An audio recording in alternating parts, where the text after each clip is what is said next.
June 11th, 1997. The Delta Center in Salt Lake City is shaking. Jordan fires for yes, sir. Once, twice, right back. You do it, big guy. Pump fake, freezes the defense. The jumper, net. It's Game 5 of the NBA Finals. The series is tied 2-2. It is 2-2 right now in this game number 5 as Michael Jordan cuts it to a 5-point Jazz. The Chicago Bulls are facing off against the Utah Jazz. Every possession feels like destiny. Every shot carries legacy. This is the kind of night where legends are made or broken.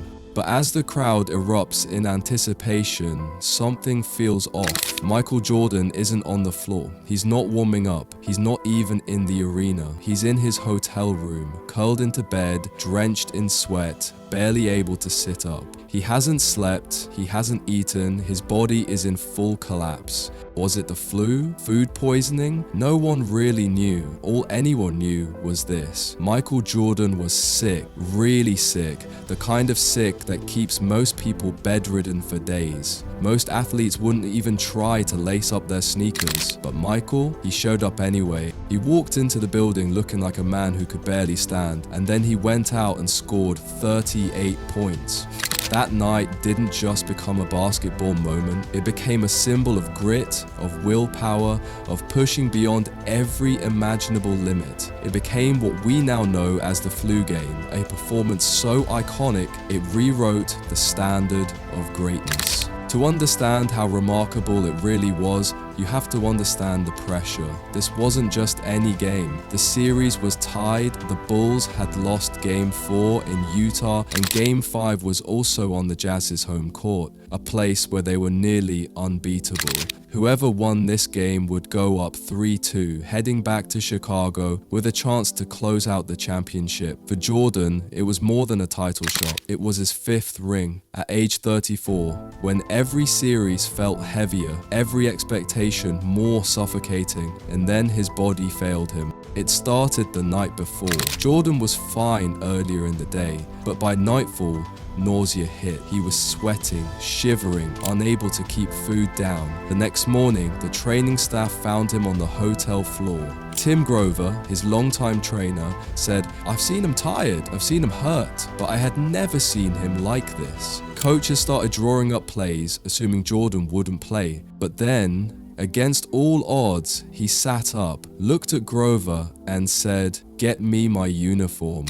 To this day, no one's entirely sure what happened. At the time, everyone called it the flu, but years later, Grover revealed it wasn't the flu at all. It was food poisoning. Around 10 p.m. the night before, Jordan had ordered a pizza. Room service had shut down and it was the only food available. When it arrived, Grover noticed something strange. 5 guys showed up to deliver 1 pizza. And what happened next became legend. Grover called it suspicious. He said the moment Jordan ate that pizza, something felt off. A few hours later, Jordan was sweating through his sheets, curled up in pain, vomiting non-stop. By morning, he couldn't even stand without help. Was it the flu? Was it food poisoning? Some fans floated conspiracy theories. Maybe the pizza had been tampered with by Jazz fans hoping to sabotage him. Whatever it was, it wrecked him. Jordan was severely dehydrated, hadn't slept, and could barely keep water down.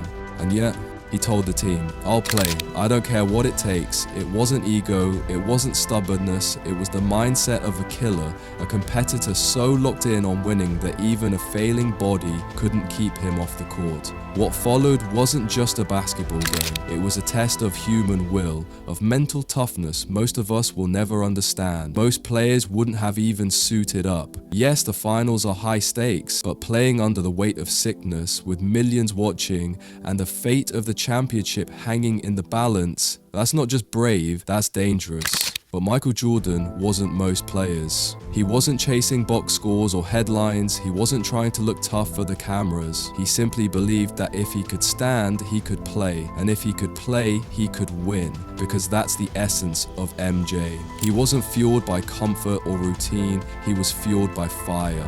His legendary drive wasn't reserved for championships, it applied to everything. Practices, scrimmages, even coin toss it, he had to win. So when tip-off came and Jordan stepped onto the floor in Salt Lake City, the crowd gasped. He looked pale, drained, haunted. He didn't look like the best player in the world. He looked like someone who shouldn't have gotten out of bed. And early on, it showed. Jordan's movements were sluggish, his defense was slow, he struggled to stay with his man. The Jazz jumped out to a double-digit lead. But then, something clicked. He started finding rhythm, not in his usual explosive fashion, but methodically. He hit free throws, mid-range jumpers, a post-up fadeaway, a soft finish at the rim. He was still hunched over between plays, grabbing his shorts, gasping for air. But he kept going. By halftime, he had scored 15 points, and the game tied. When the second half began, it was clear Jordan was hurting badly. During timeouts, he slumped on the bench. On the court, he looked one play away from collapse,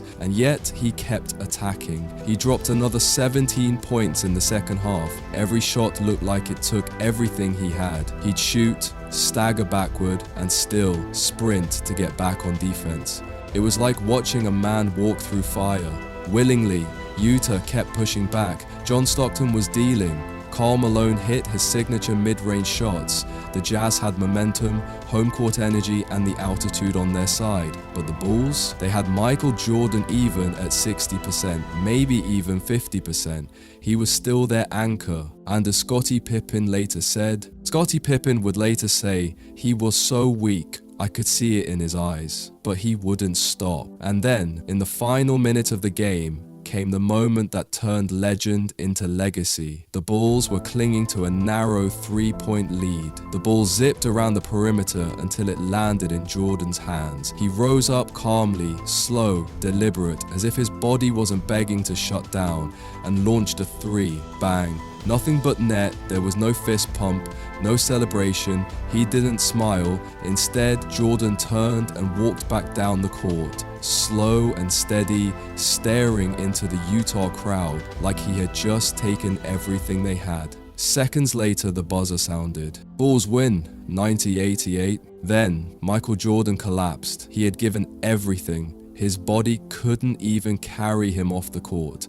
Scottie Pippen had to hold him, literally carry him, off the floor. It was one of the most raw, human, unforgettable moments in sports history. Jordan had finished with 38 points, 7 rebounds, and 5 assists. In the hours and days that followed, the media couldn't stop talking about it.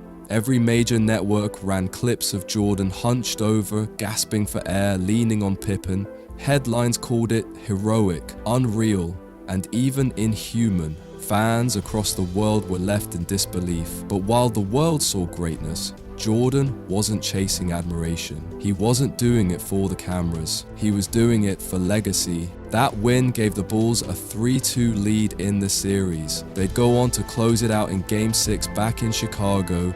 Jordan earned his 5th NBA championship, but more importantly, he sent a message, one that went far beyond the box score. It was a message to the league, to his teammates, and to every athlete who'd ever faced their breaking point. Even when his body failed him, Michael Jordan's will refused to. The flu game became more than a performance. It became part of the Jordan mythology, a moment that proved greatness isn't just about talent, it's about grit, it's about heart, and it inspired an entire generation of athletes. The flu game wasn't just about 38 points, it was about walking onto the biggest stage at your absolute lowest and doing what no one thought was possible. Because sometimes greatness doesn't look pretty. It looks like heavy legs, blurred vision, slow steps, and still choosing to keep going.